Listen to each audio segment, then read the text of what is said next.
শিক্ষা সংক্রান্ত গুরুত্বপূর্ণ আপডেটগুলো পেতে হলে অবশ্যই শুভেন্দু ই একাডেমি চ্যানেলটি সাবস্ক্রাইব করুন। পাশে থাকা বেল আইকনটিতে ক্লিক করে ভিডিওটি বেশি বেশি করে শেয়ার করুন।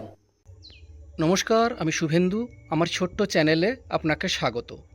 Government of West Bengal finance department থেকে এইমাত্র অত্যন্ত গুরুত্বপূর্ণ একটা রেজুলেশন জারি করা হয়েছে। ডেটটা দেখুন, 9 এপ্রিল 2026। মেমো নাম্বার দেওয়া হয়েছে 070FJ। রেজুলেশন কী বলা হয়েছে একটু দেখুন।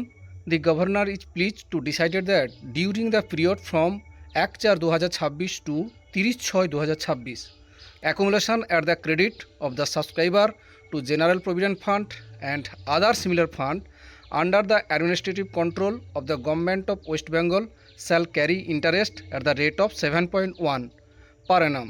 The rate will be in force during the financial year 2026 to 2027 for the period from 1/4/2026 to 30/6/2026.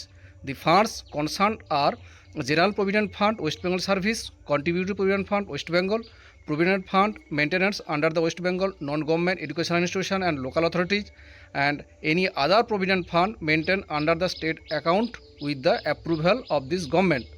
অর্থাৎ এখানে যে বিষয়টি বলা হয়েছে যে 2026-27 ফিনান্সিয়াল ইয়ারে 1/4/2026 থেকে 30/6/2026 তার ইন্টারেস্টটা ঘোষণা করা হলো 7.1%।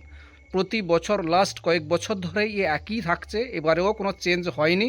সেই সংক্রান্তই রেজুলেশনে জারি করা হয়েছে, সেটাই আপনাদের সঙ্গে শেয়ার করলাম। ভিডিওটি দেখার জন্য অসংখ্য ধন্যবাদ।